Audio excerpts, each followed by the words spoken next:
যে deal Iran দিয়েছে America এবং ইসরায়েলকে, যে 10টা শর্ত, সেই 10টা শর্ত মানা সম্ভব নয়। আমেরিকা কখনো মিডল ইস্ট থেকে উঠে যাবে না এবং তার শূন্য নিয়ে যাবে না, কারণ এরা বিশ্বই এটা চায় না। এরা যারা রাজা আছেন, সেই রাজারা তারা চান না, তারা যদি চলে যায় তাহলে তাদের রাজত্ব থাকবে না। তারা যে এই যে মাটির নিচে যে তেল, সেই তেল যে আপনার আহরণ করে নিজের যে জৌলুস এবং আপনার জীবনের যত খায়েশ আছে সব কিছু মেটাচ্ছেন, এটা আর পারবেন না, এটা সম্ভব হবে না। তার সেটাতে একটা চুক্তি হতে যাচ্ছে।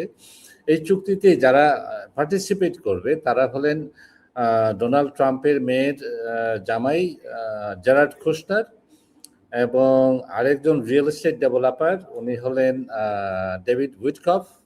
এবং এবার গত দুবার ওনারা যে চুক্তি করেছিলেন, নেগোসিয়েশন করেছিলেন, দুবারই সেই চুক্তির যখন নেগোসিয়েশন চলছিল, মিটিং যখন চলছিল, চুক্তিগুলা যখন রিটেন পুরা লেখা হয়েছে, এই অবস্থায় যুদ্ধ শুরু হয়েছে গত দুবার।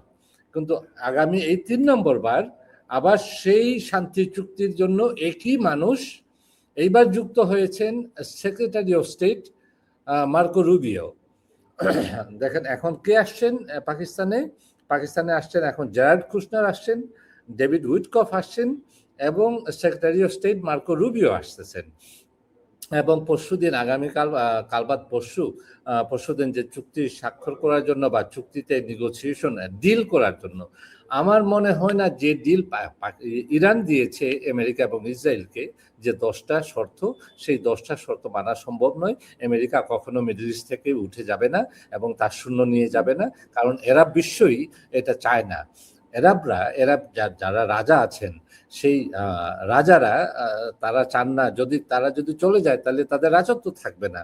তারা যে এই যে মাটির নিচে যে তেল, সেই তেল যে আপনার আহরণ করে নিজের যে জৌলুস এবং আপনার জীবনের যত খায়েশ আছে সব কিছু মেটাচ্ছেন, এটা আর পারবেন না, এটা সম্ভব হবে না। তার জন্য থাকতে হবে আমেরিকার সোলজার, থাকতে হবে আমেরিকার সিকিউরিটি, থাকতে হবে, থাকলেই তারা এই দেশকে তারা শাসন করতে পারবে।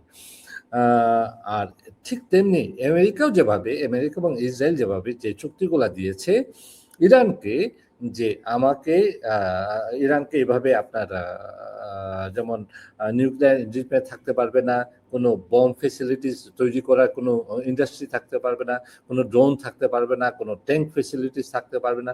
তার মানে কি, আমার কোনো কিছুই নাই, আমি শুধু আপনাকে হুজুর হুজুর হুজুর হুজুর হুজুর হুজুর বলে সারা দিন আপনাকে হুজুর হুজুর বলতে থাকবো।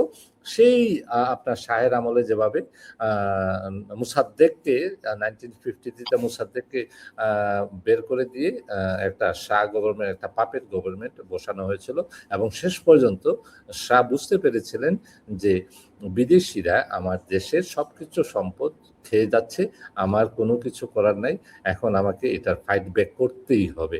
আফটার অনেক বছর পর, প্রায় 22-23 বছর পর উনি বুঝতে পেরেছিলেন যে এই অবস্থা, এবং এরপরেই উনিও থাকতে পারলেন না। কথা হলো এখানে এটা, যে ইসরায়েল কখনো চায় না যে তাদের এই রাজত্বটা আপনার গ্রেটার ইসরায়েল থেকে সরে আসবে না। আমার মনে হয় খুব শীঘ্রই আমার মনে হয় না একটা চুক্তি, পাকিস্তানে যে চুক্তি হচ্ছে সেই চুক্তিটার একটা ফ্রুটফুল চুক্তি হবে, ফলপ্রসূ কোনো চুক্তি আসবে না কাল বাদ পরশু। আমার মনে হচ্ছে এটা লাঞ্চ ব্রেক, এই লাঞ্চ ব্রেকের পরে আবার খেলা শুরু হবে। আমরা বলি না যে হাফ টাইম, যে ফুটবল খেলা যখন শুরু হয় হাফ টাইম হয়, তখন ওই হাফ টাইমের আমার মনে হচ্ছে এটা একটা হাফ টাইম, এরপরে আবার অস্ত্রশস্ত্র নিয়ে আবার শুরু হবে। দেখেন আজকে পিট হ্যাগসেট, সেক্রেটারি অফ ওয়ার এবং সেক্রেটারি অফ ডিফেন্স, উনি বলেছেন একটা কথা, যে সিলেক্টিভ সার্ভিস আমেরিকার যে যারা 17 থেকে 34 বছর বয়স তাদেরকে রেজিস্টার করার জন্য, এবং ড্রাফট আসতে পারে আগামী বছর, যে সবাইকে ইয়াং যারা আছে ছেলে মেয়ে সবাইকে আমেরিকাতে সৈন্য মিলিটারিতে জয়েন করতে হবে। অনেক ধন্যবাদ মুনির ভাই। জি ধন্যবাদ জনাব ফরিদ পাঠান। জনাব মিঠু ভাই, আপনার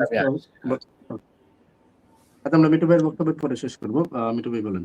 আমি দর্শকের প্রশ্ন থেকে একটু আসি যে ভারতের এখানে কোনো ধরনের অবস্থান থাকবে কিনা যুদ্ধ বিরতিতে, এবং যেটা পাঠান ভাই বললেন যে যুদ্ধ বিরতি বা চুক্তি নাও হতে পারে, কারণ 10টা চুক্তি মেনে নেবে না আমেরিকা।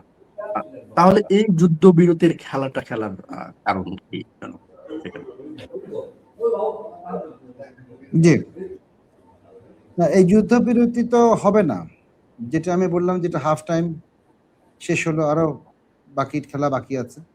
এবং আজকে আপনারা বোঝার চেষ্টা করতে হবে যে সাউথ লেবানন কেন, লেবাননের দক্ষিণ পার্ট দখল করা, লেবাননের দক্ষিণ পার্ট আর ইসরায়েলের উত্তর পার্ট কিন্তু একই। ওখানে যদি ইয়ে করে, ওখানে কিন্তু আমেরিকা ইসরায়েল ওদের সৈন্য নামাবে, ওদের সমস্ত রসদ নামাবে, ওখান থেকে আস্তে আস্তে ওরা ওদের মিশনের দিকে এগিয়ে যাবে। এবং এটা রিইনফোর্সমেন্ট বলা হয়, যে মিলিটারি ভাষায় যতগুলা অ্যামুনিশন লাগে, রসদ লাগে, সবকিছু ওখানে আসবে আস্তে আস্তে করে। এবং এটার জন্য ওরা একটা ব্রিদিং টাইম নিয়েছে, যেটা নিঃশ্বাস নেওয়ার সময়, আমি যদি ভুল না বলে থাকি সেটা। আর দ্বিতীয় কথা হচ্ছে, যুদ্ধ তো অ্যাটাক তো লাগিয়ে রাখতে হবে, অ্যাটাক না করলে কিন্তু নেতানিয়াহুর এগেইনস্টে অনেক করাপশন চার্জ কিন্তু পাহাড় পরিমাণ জমেছে। এগুলো যখনই খুলবে, তার উপরে আবার অ্যাবস্টিন ফাইল ওর এবং ট্রাম্পেরও, সেটা নিয়ে মহা মুশকিল আছে। সুতরাং যতক্ষণ যুদ্ধ চালিয়ে রাখতে পারবে, ততক্ষণ এটার থেকে দূরে রাখতে পারবে মানুষের মনকে ডাইভার্ট করে। ধন্যবাদ। আর আজকাল বিশেষ কথা ইয়ে করবো না, পাঠান ভাই শেষ বক্তব্য দিয়ে যদি শেষ করেন, পাঠান ভাই, আমি একটু উপকৃত হই, অনেকক্ষণ তো হলো। আমরা শেষ করি। হ্যাঁ মনির ভাই, আমি শুধু এইটুকু বলবো যে দেখেন, এটা হলো যে আমেরিকা এবং ইসরায়েল চাচ্ছে না দুইটা ফ্রন্টে যুদ্ধ করতে, ইরানের সাথে এবং লেবাননের সাথে। লেবানন খুবই কাছে, মাত্র আপনার বর্ডার, আমাদের যে কাঁটাতারের বেড়া যেমন ভারতের সাথে, লেবাননের এবং ইসরায়েলের ঠিক সেরকম আপনার দক্ষিণ পাটটা। তো এই অবস্থায় খুব সহজেই যদি একটা ঢিলা দেই আমার কাঁটাতারের এই পার থেকে ওই পারে, পৃথিবীর কোন টেকনোলজি আছে আমার সেই ঢিলটাকে আটকানোর? আছে? কোনো টেকনোলজি নেই আটকানোর। যে টেকনোলজি দিয়ে এই ঢিলটাকে আটকাবে এরকম টেকনোলজি নেই। তো এর জন্য যেহেতু লেবানন খুবই কাছে, সেই জন্য লেবাননকে প্রথমেই তার এই 30 কিলোমিটার জায়গাকে আপনার বাফার জোন তৈরি করে, এখান থেকে যদি লেবানন থেকে যদি কোনো ধরনের অস্ত্র, যদি কোনো মিসাইল যদি আসে, তাহলে তারা যেন ডিটেক্ট করতে পারে, এই সময়টুকু যেন পায়, এর জন্য এটাকে একটা বাফার জোন তৈরি করে এটা তারা তাদের দখলে নিয়ে যেতে চাচ্ছে। এবং তারা এই 30 কিলোমিটার যখনই একটা মিসাইল যখন লঞ্চ হয়, ওটার সাথে সাথে এই পুরো প্রজেক্টাইলটা কোত্থেকে উঠলো এবং কোথায় যে পড়লো, এই পুরো প্রজেক্টাইলটা এক টেকনোলজি আছে, যে টেকনোলজিতে আমরা ধরা পড়তে পারে। এবং তাকে আপনার ওই ডেভিড স্লিং বলেন, তারপর আয়রন ড্রোম বলেন, তারপরে অ্যারো বলেন, তারপরে পেট্রিয়ট মিসাইল বলেন, এইগুলা দিয়ে আপনার প্রোটেক্ট করা যায়। কিন্তু যখন আপনার পাশের বাড়িতে, আপনার বাড়ি থেকে আপনার পাশের বাড়িতে ঢিল দিলে, পৃথিবীর কোন টেকনোলজি আছে যে এই পাশের বাড়ির ঢিলটাকে আটকাবে? এটা তো নেই।